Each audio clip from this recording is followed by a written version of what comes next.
In today's video, I'm going to teach you how to add shipping costs on your Squarespace website. We'll be working directly inside your Squarespace dashboard.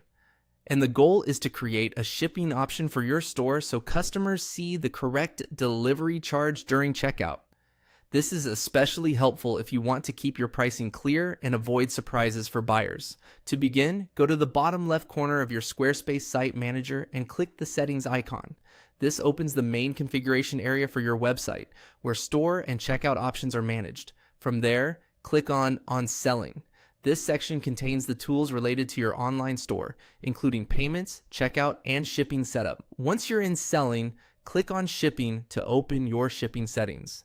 Now, click Add Shipping option. Squarespace will show you different ways to calculate shipping.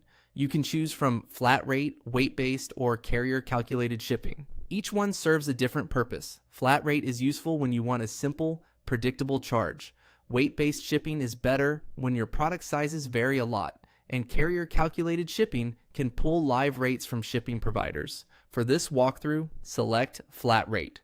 This is a straightforward option and works well for many stores, especially if you want an easy setup.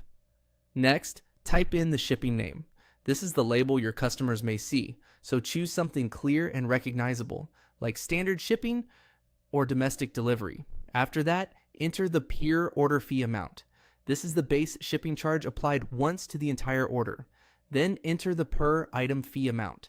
This adds an extra shipping cost for each item in the cart, which can be useful if larger orders cost more to ship. You'll also see a markup per item field. Enter the markup amount you want to apply there. This can help cover packaging, handling, or any additional shipping-related costs that aren't included in your base fee. Next, click on Country and choose the country where this shipping option should apply. This is important because shipping costs often vary by destination, so make sure you select the correct region for this rule. Once everything looks right, click Save. Your new shipping option will then be added to your Squarespace store settings. As a quick tip, after saving, it's a good idea to review your shipping options and test the checkout experience to make sure the charges appear the way you expect. That way, you can confirm your store is set up properly before customers place orders. And that's how to add shipping costs on your Squarespace website.